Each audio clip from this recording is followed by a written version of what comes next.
Hello, hello. Hi, everybody. Okay, so I'm doing something very new today. This is so fun. I don't get to play with tech that much anymore, and we have new tech. So this is very cool. So I'm going live in multiple different places right now. And so wherever you're watching from, hi, hello. I'm so glad that you are tuning in for this. And I am really excited. So before I get started, I know that again we're putting this in some places that we don't normally put it. So I want to introduce myself officially. So for those of you who I don't know, my name is Dr. Lacey Cordell. I am a doctorally prepared nurse practitioner and the CEO of the Institute for Trauma and Psychological Safety. And I am going live today, actually not as part of that role. So I'm here to announce some really cool things that are happening, and I'm doing this really fun live series. And the reason I'm doing this really fun live series is because, well, I'll get into it a lot of it in a minute. It's called How Rude, right? And a lot of people might go, "Oh, what does that mean?" Well, here's the thing.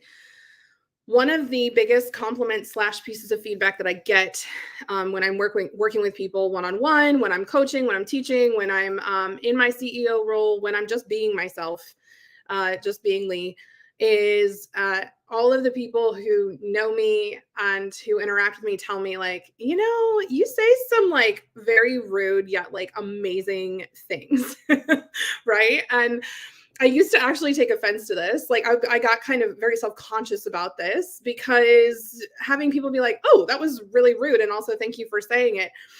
Um, I was like, "Oh gosh, I don't want to be considered rude. I don't want to say things that like activate people or or cause people to go ugh," right? And what I realized is that the people who were telling me that were saying it as a compliment. They were like, Lee, you have a way of saying things that kind of cut through a lot of the social conditioning and a lot of the niceness that we are taught to put on top of what we say and how we say it so that your message is more palatable. And this feedback really just it's something that I've been journaling around. It's something that I've been leaning more into because, um, you know, the reason I started our trauma institute, the reason why I left my career as a nurse practitioner, working at the bedside and also as a graduate level professor, the reason that I decided to, shift out of more mindset and life and business coaching and really go into educating, supporting, consulting, teaching at our institute was because I had a lot of trauma around like not saying the thing. I got in trouble a lot when I was younger. And it, this happened personally, this happened professionally. I would get in trouble a lot. I would get told, "Oh, you can't say that, or you can't ask that question, or that's not socially acceptable. That's not how we do things." And who I am at my core is a questioner. I love to be curious about things. When I ask why, it's not coming from a judgmental place, usually. It's coming from a curious place. I want to understand more.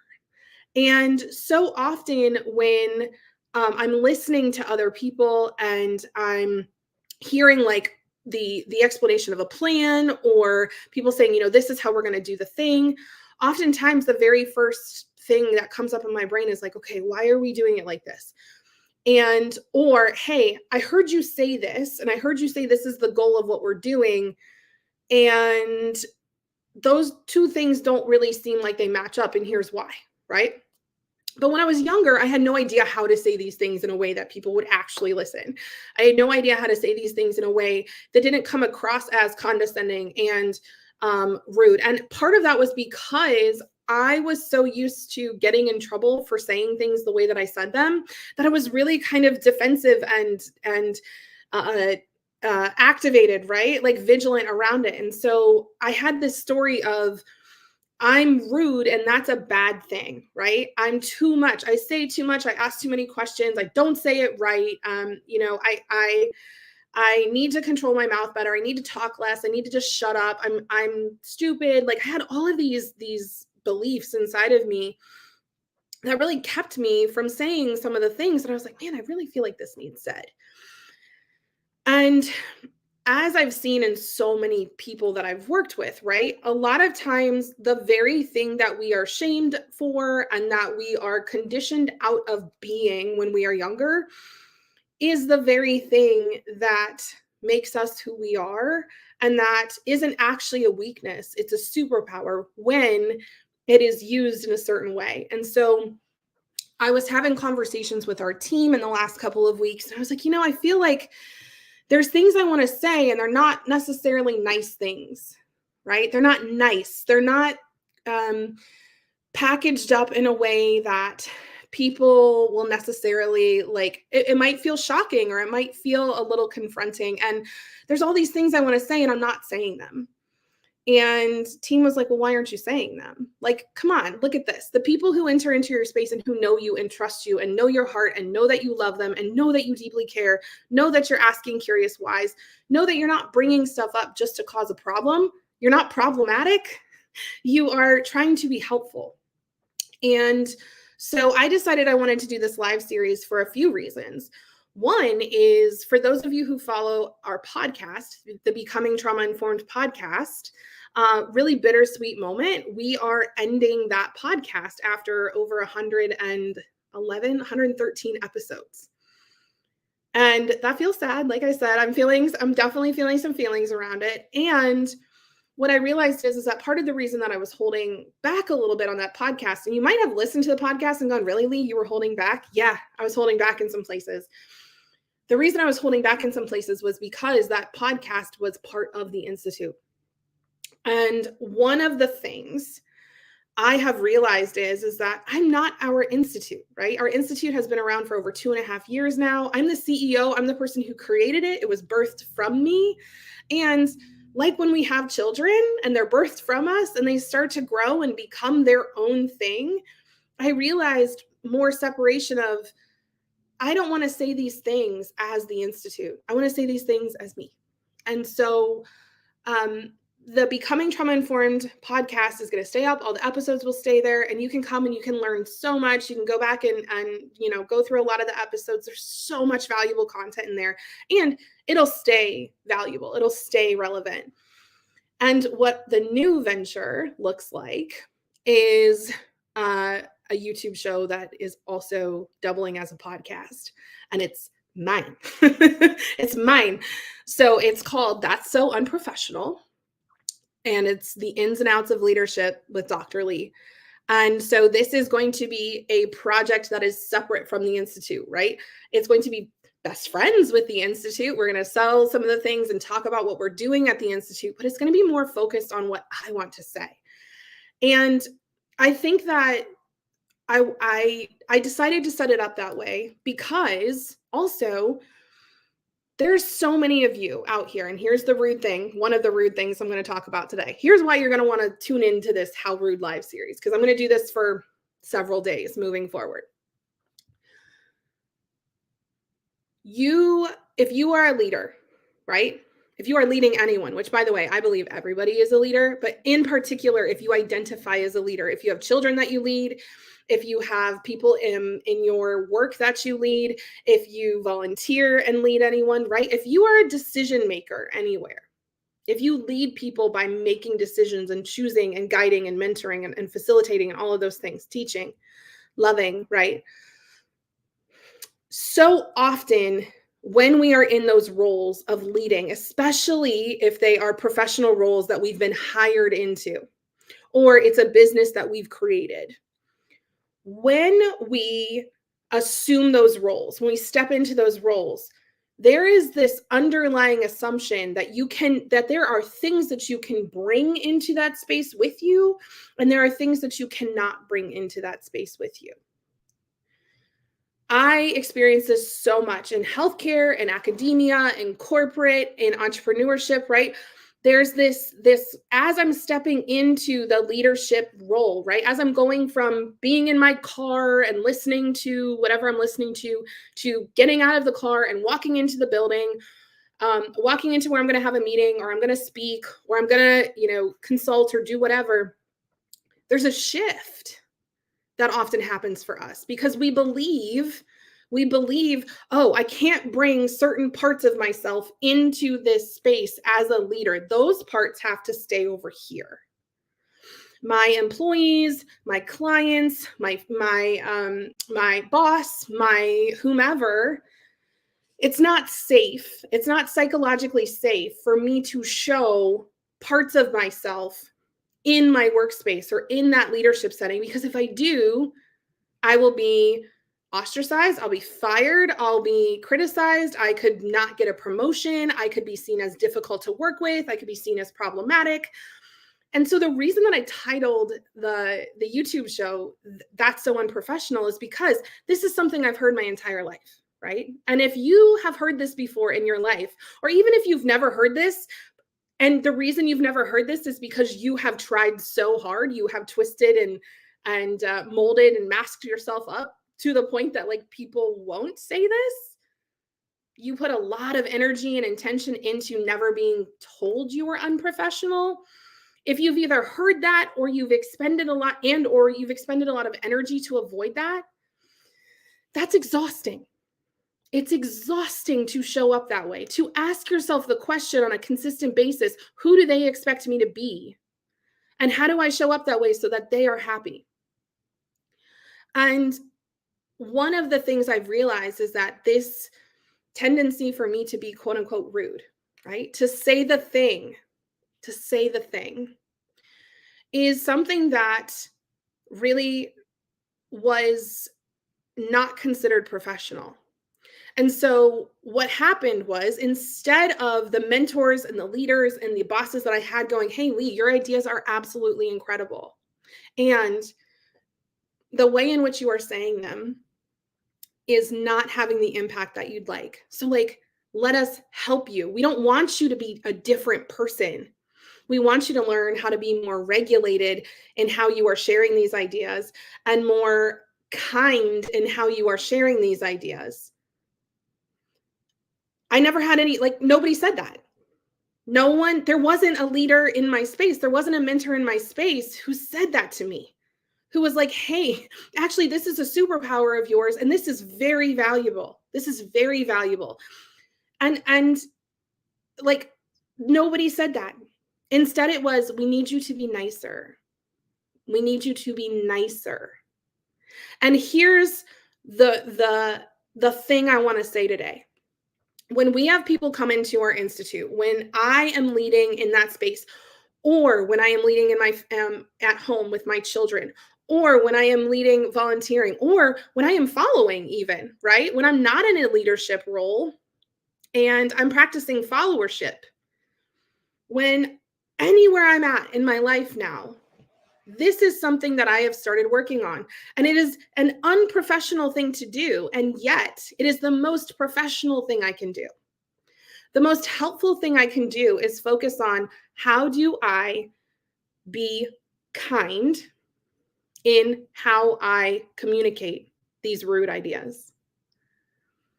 How can I be kind in how I communicate these rude things, these confronting things, these difficult things, these things that are hard to look at, these things that we don't want to talk about, these things that we don't typically bring into this space?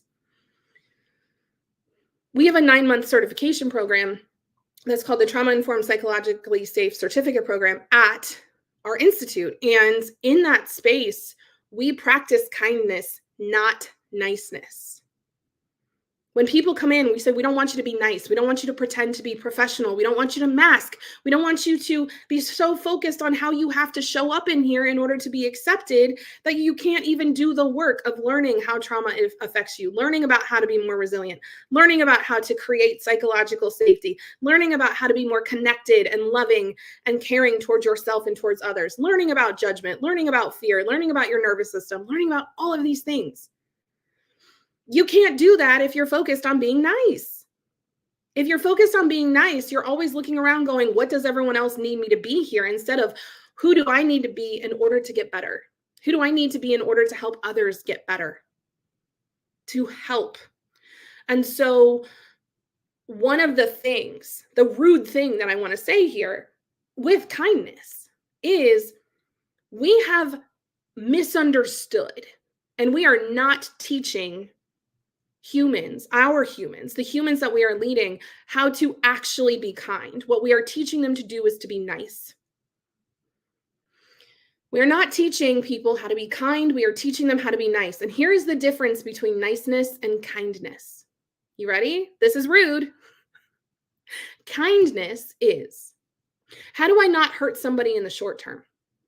How do I prevent pain in the short term when I am talking to this person, or how do I prevent pain for them? How do I prevent pain for me in the short term, in the moment, in the immediate future? So this looks like somebody says, hey, I'd like your honest opinion on something. What do you think about this? And you go into nice mode and you're like, oh, well, I don't want to hurt their feelings.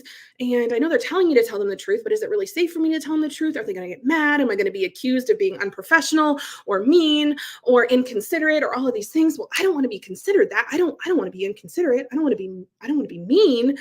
So yeah, they told me to be honest. They're telling me they want honesty, but honesty is not nice here. So let me avoid causing them pain in the moment. Let me be nice and say, oh, no, absolutely. You're so right. You totally see that correctly. Yeah, go ahead and do that. Right? You think this thing, they're saying, let me get your honest opinion. What do you think of this? And you're like, this is a horrible idea. And I have a lot of evidence to back that up. Right? The nice thing to do here is to say, oh yeah, no, go for it. Yeah, try that out. No, you're so smart. Go do that thing. Okay. Now, a lot of people might say, well, okay, but I don't want to be mean. I don't want to be unkind, right? The unkind thing to do here would be to hurt this person in the short term and also hurt them in the long term. To not prevent harm in the short term and the long term. So when we're nice, we prevent harm in the short term, we cause harm in the long term. Because if we know something's not a good idea and somebody says, hey, what do you think about this? They're genuinely coming to you, asking for your honest opinion, and you tell them it's a great idea, and they go do it, and they fall flat on their face, and it doesn't work, and they're like, oh my gosh, that's harm. Plus, you've harmed your relationship, because they're going to go, wow, Lee said that I should go do that, but was she trying to hurt me? Like what, or did she just not know? Maybe I shouldn't ask her next time, because I don't know that she knows right? There then becomes harm in that relationship. You're trying to avoid harm in the relationship. You're trying to avoid harming them or looking like a bad guy yourself. And yet you're causing harm in the long term, both for them and for you both. So the opposite of that, people think is, well, I don't want to be mean. I don't want to be unkind. Okay, well, if you're unkind, you're not only hurting their feelings, you're not only causing harm in the now, you're causing harm in the long term too. What this looks like is if somebody comes to you and they say, hey, what do you think about this?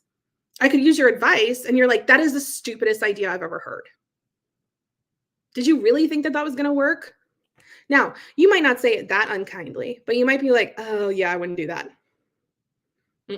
That's a bad idea. And they're like, oh, really? And you're like, yeah, bad idea. And they're like, oh, okay. And now they go back to their desk and they're like, well, that's a bad idea, but Lee didn't give me any advice. They didn't say if any parts of it were good or if the whole thing is not good. There's nothing other than, nope, that's a bad idea. Don't do that. And how often do we do this with our kids? We do this with our kids all the time. We tell our kids what not to do. When they come to us or they're doing something in front of us, we do a very unkind thing where we say, don't do that. Don't do that. Ooh, I want to wear that outfit. That's how you're going to do that, right? That's not kind. That's not nice or kind. That is not nice. That is mean, and it is unkind. So what does kindness look like? Well, kindness looks like I'm going to do the thing that might be an oof or an ouch or feel a little rude in the moment. I'm going to be vulnerable and say something that might cause us to have another conversation because my feelings are hurt or their feelings are hurt. And it's going to benefit them, me, both of us in the long term, because I'm going to say what I actually think. And they're going to hear the truth of what I think. And they're going to know that I'm being honest with them. And I'm also not going to do it from a judgmental place. So here's what this looks like. Person comes into my office. Hey, Lee, I have this idea. Oh, yeah, shoot, tell me. I'd love to hear it. They tell me the idea, and then they say, what do you think? Right? Now, listen, okay? Leaders, listen. If you manage people, if you have children, listen. And they say, what do you think? Hmm. What are you looking for in asking me? Are you looking for validation or confirmation, or do you want feedback? Right? This is one of the questions we ask in our house and in our spaces is, do you want comfort? Do you want validation? And or do you want feedback? Because sometimes people are showing us something they've created and they don't want feedback. That's not what they're asking for. When they say, what do you think? They want validation. They want you to be like, wow, I can see how hard you worked on this.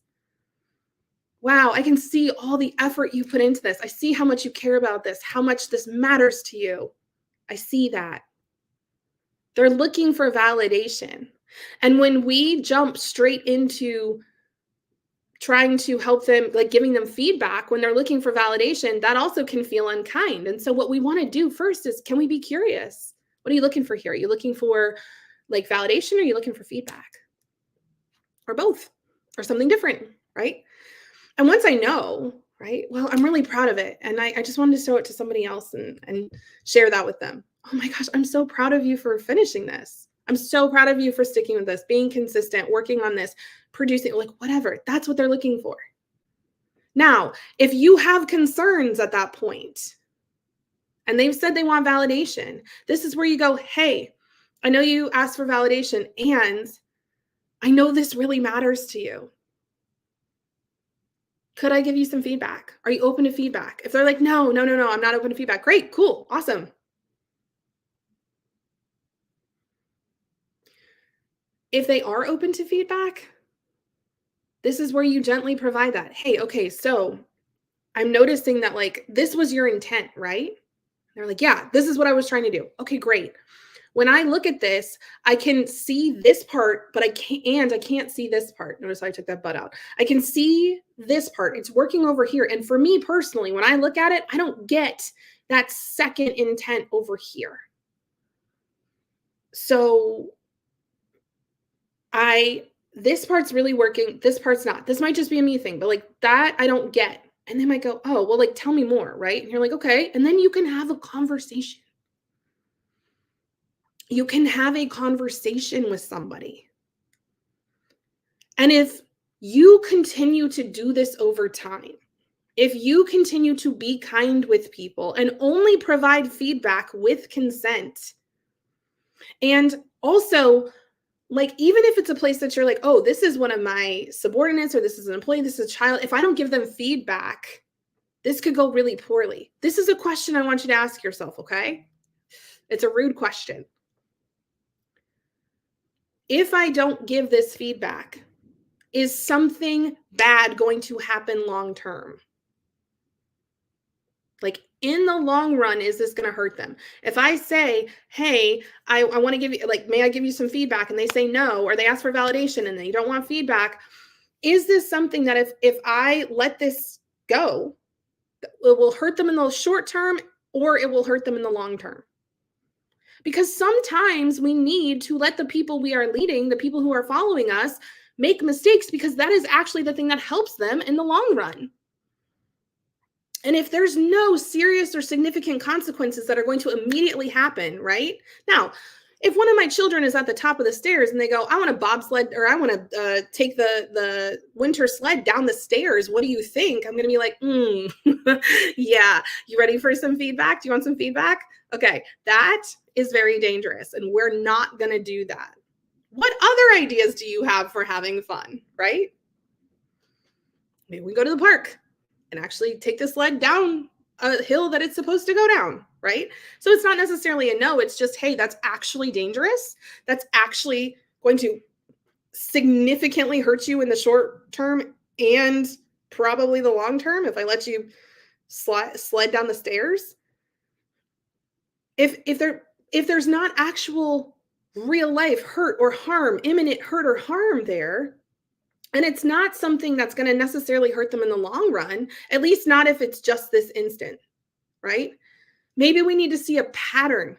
Maybe we need to notice, oh, this person's not open to feedback right here. And maybe it's because they're so used to people just piling on feedback that they get really defensive and then don't do the thing anyway.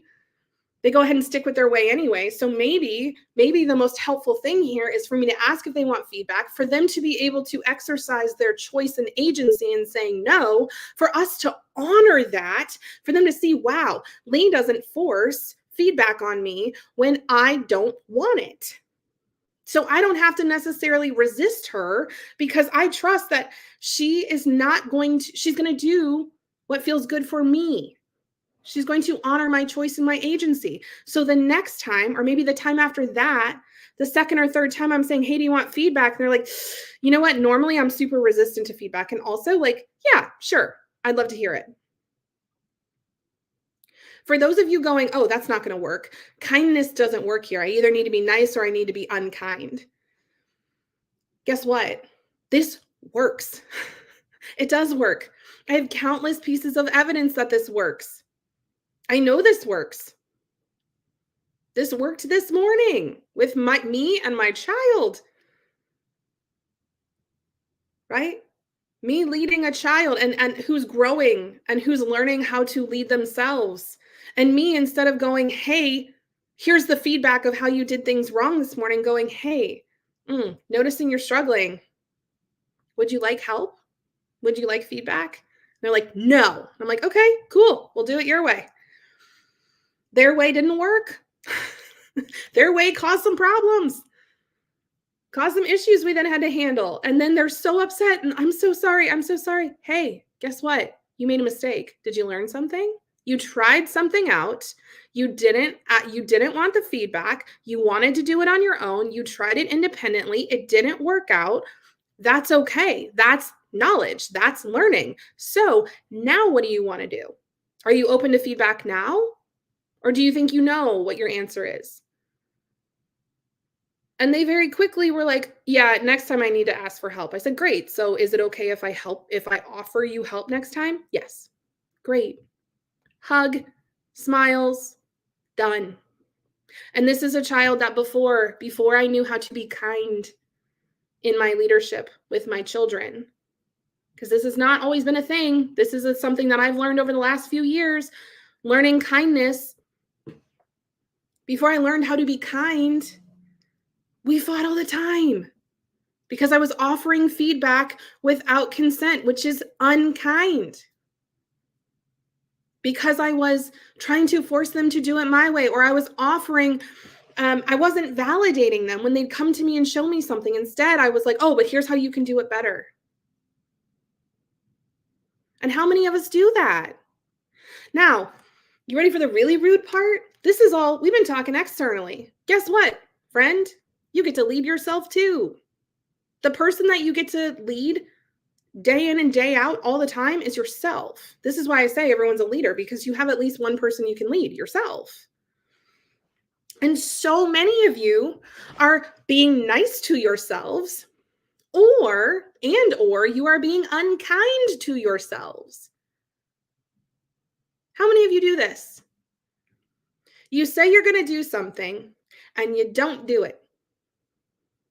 And you're nice to yourself and you go, oh, well, I was really tired. And like this person got in my way and like that didn't work out. And you're nice to yourself. You let yourself off the hook, but not from this place of, I'm going to actually look at what happened, but from this place of, I can't tolerate the discomfort of feedback. I can't tolerate thinking about the fact that I didn't do this the way that I wanted to, that I wasn't in integrity. And you're so uncomfortable. You get so dysregulated around looking at your own behavior because you don't know how to be kind to yourself. You don't know how to be compassionate to yourself, that you choose to be nice. And you're like, oh, well, that's okay. I'll do it next time. It's not a big deal. I know I said I wasn't going to do that thing, and I did it, but like, it's fine. It's not a big deal. Everybody makes mistakes. That's nice because in the short term, yeah, you're not being mean. You're not saying anything to yourself that could make yourself uncomfortable, right? You're not saying anything to yourself that could make you uncomfortable. You're mollifying yourself. In the long term, though, how's that working for you? In the long term, how does it work out for you when you are nice to yourself and you let yourself off the hook without any objective feedback? And then some of you either stay there or you come over to this other side or you flip-flop between the two. Rapid cycle between the two of these. So you're either too nice to yourself or you're unkind to yourself. And you are mean, like you're mean. You beat yourself up. You say unkind things. You don't give yourself feedback. You don't even ask yourself if you want feedback. You don't open yourself up and get curious about what happened. Instead, you're making judgments about yourself. Oh, I'm so stupid. Oh, I always mess these things up. Oh, I'm so unprofessional. Oh, I can't believe I did that. What is wrong with me? Why am I like this? And by the way, those questions aren't questions. They're judgments. Why am I like this? That's not a question. There's no answer to that because it's not a real question. It's a judgment. What you are saying with that is, I'm wrong. I'm bad. I'm not good. I'm not enough. I'm too much. Whatever. Insert whatever insult you use. And I personally, this is how I know when I'm being unkind to myself. If I hear my brain say, oh, I'm so stupid, or I hear myself call myself the B word, because yep, I do that in my head, in my brain, super unkind to myself. There's no compassion there. There's no understanding. There's no acceptance of what happened. It's you're the problem.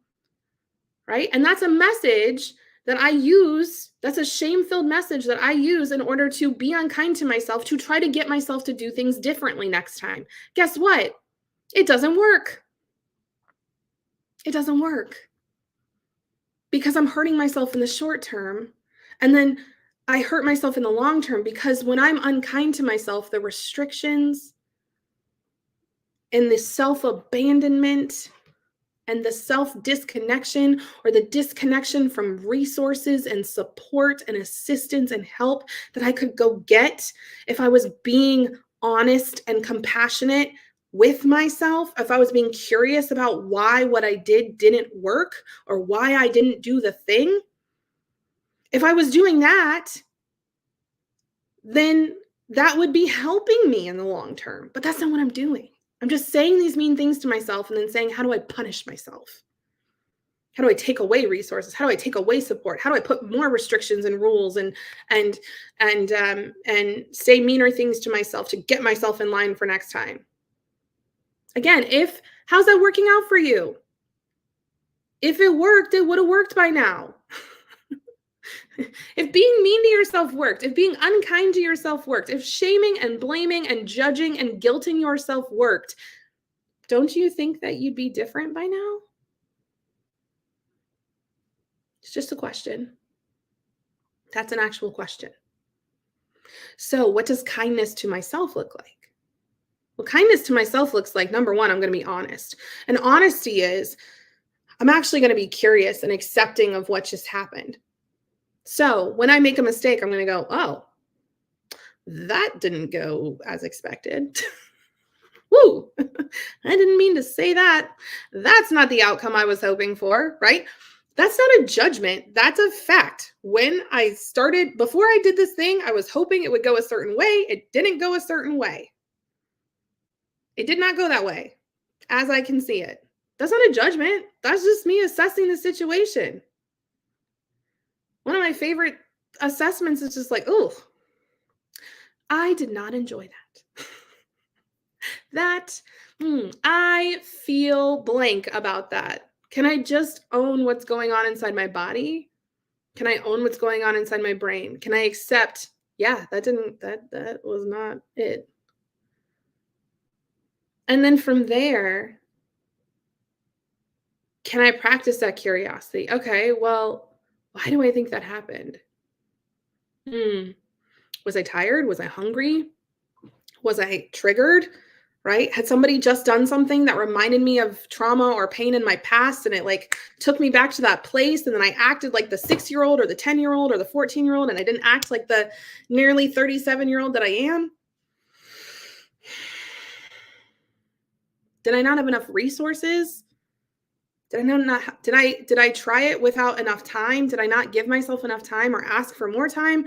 Did I try it without the capacity? Was my energy not there? Did I try it without the money? Would it have been helpful to ask for more money when I tried to do that thing? Would it have been helpful to have more knowledge before I did that thing? How can I, like, what resources are missing?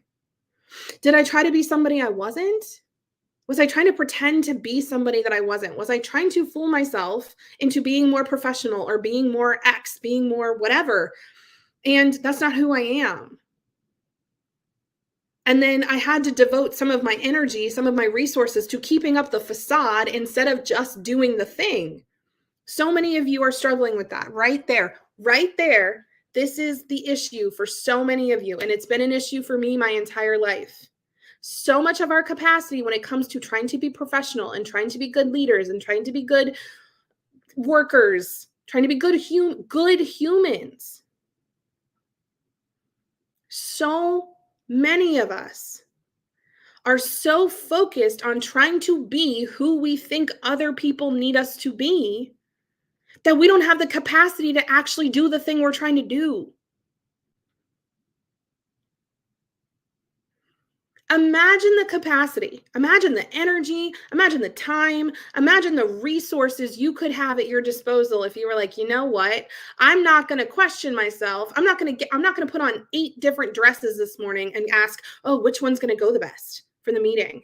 I'm not going to ask myself, "Oh, do I need to straighten my hair? Because if I look too multiracial, they might not hire me here because this company typically doesn't hire multiracial or people of color." So like, oh, and by the way, for anyone who has never had that experience, I love that for you.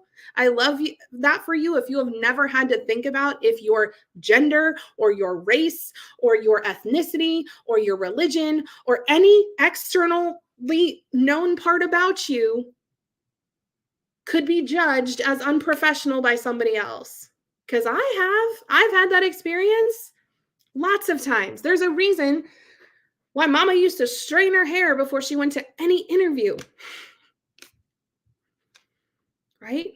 That's the professional way to look, not the afro, not the big earrings, not the nails. You can't do those things. Those aren't professional. Right? Think about how much energy that takes up. Rather than just rolling out of bed and putting on your favorite earrings and doing your hair without thinking about how other people are going to judge it and looking the way that it feels good for you to look, looking the way that when you dress that way and feel that way and walk that way and look that way, it actually prevents you from being distracted by yourself. It prevents you from being distracted by yourself. Can you imagine your capacity?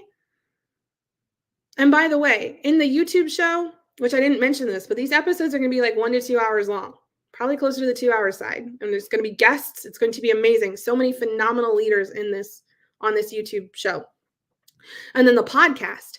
The podcast is actually going to be a quick 10-minute post recording after the show where we talk about our favorite moments from the show. And then you'll be able to like get those very quickly. And then if you want to go and deep dive more into what we talked about, we'll have the actual time-stamped places in the show notes of the podcast, and you can go watch on YouTube.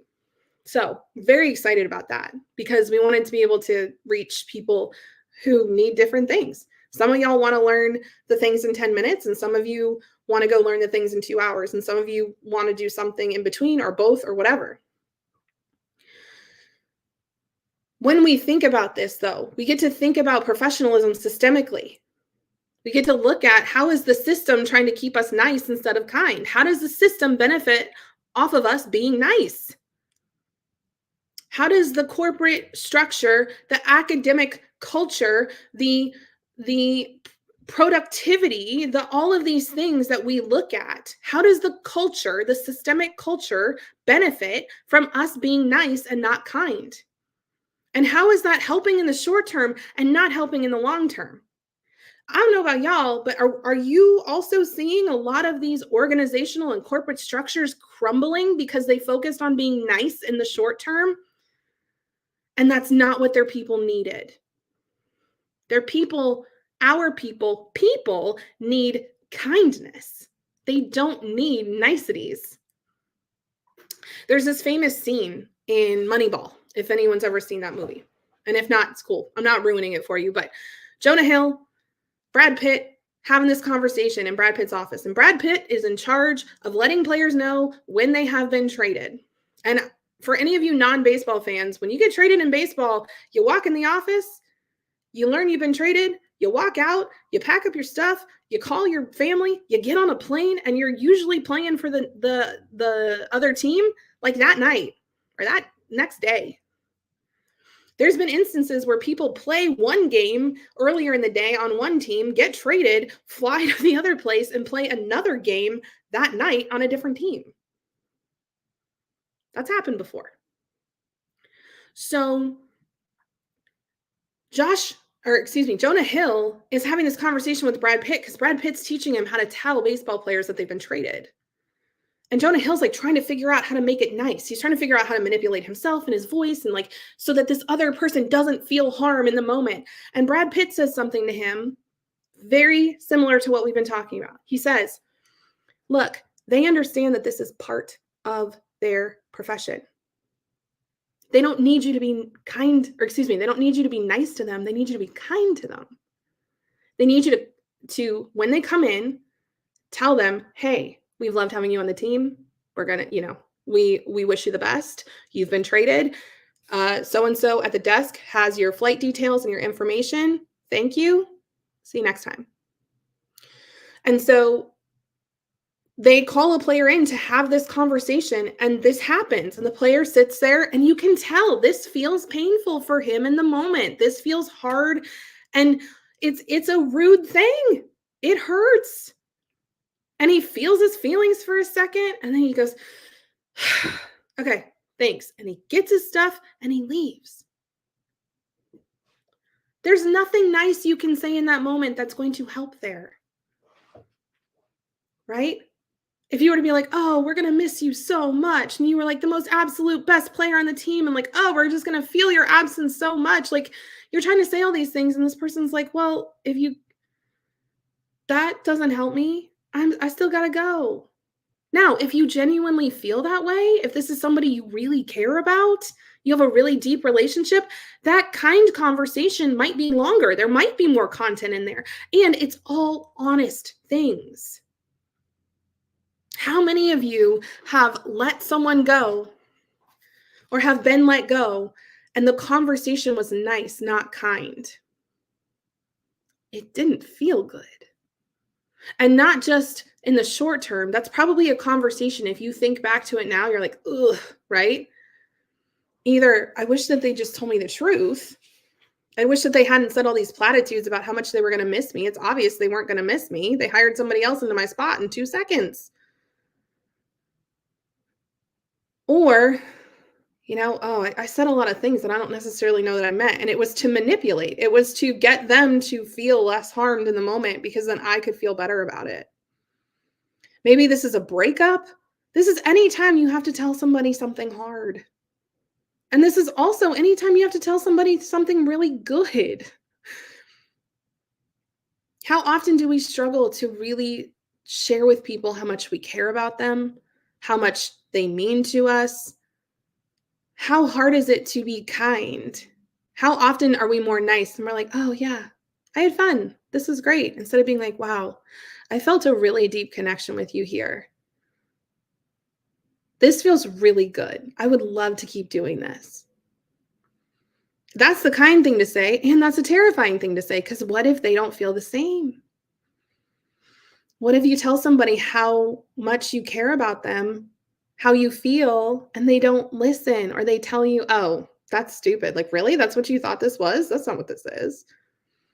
Or same, right? And they walk away. We're afraid of hurting, and we are afraid of being hurt. We are afraid of causing pain. We are afraid of feeling pain. And so we try to be nice to avoid the pain. And all that does is kick the can down the street. You're still going to have to pick it up. You're still going to have to deal with it later. And in fact, we are so much more likely going to have to continue dealing with things that are difficult or hard. We're going to have these conversations more. And it's just going to cause more problems in the long term because we're not being honest and because we're so focused on the perception of the thing rather than the thing. And I am here to just challenge that us being professional means that we do a song and dance around the thing instead of just saying the thing.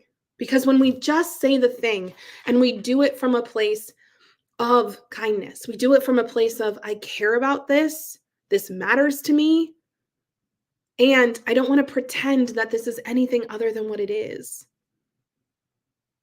I don't want to dress this up and I don't want to mask myself up in order to be able to communicate. I want to just be able to be myself and say the thing with kindness and with love and with compassion. And if it hurts me or hurts them in the moment, I trust that it is what is best for us in the long term. So, if hearing me talk about this, you're like, oh my goodness, there's a lot of activation around this. Like, yeah, I hear you that it's better to be kind, like that we really want to be kind and not nice. And also, how do I stop being nice? Or on the opposite side, how do I stop being unkind? Because I have a really hard time. I do hear from people that I'm really harsh. I do hear from people that I don't say things in a kind or a nice way.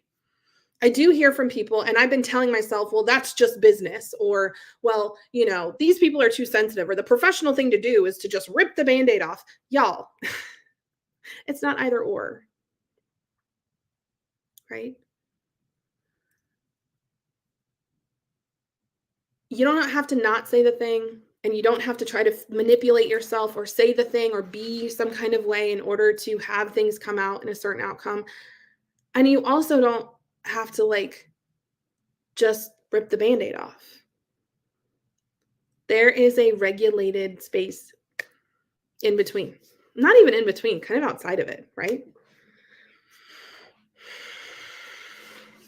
Okay, so I want to invite you to look at how you are being nice and not kind. What are the things that you are not saying? Where are the places that you're telling everyone things are fine and they're really not fine?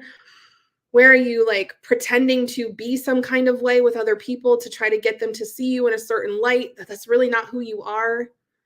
Where are you being too nice to yourself? Where are you being unkind to yourself?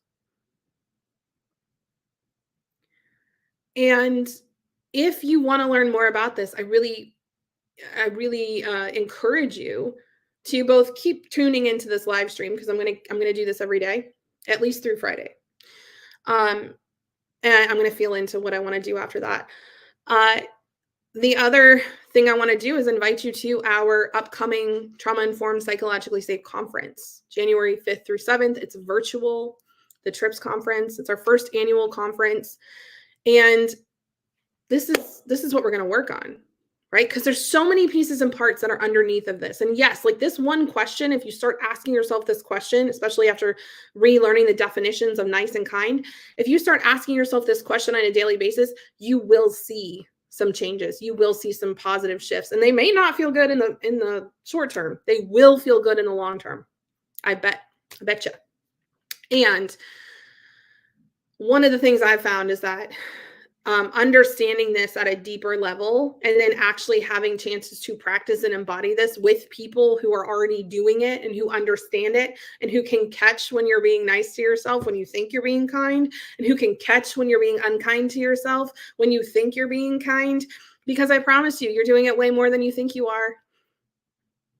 I still do it. I still do this. As somebody who embodies this, I still do this at times. And it's so helpful to have people in my life who catch it and who I feel safe getting feedback from, who are kind to me and say, hey, Lee, do you see that you're doing this? And I'm like, oh, yes. Okay, cool. Right.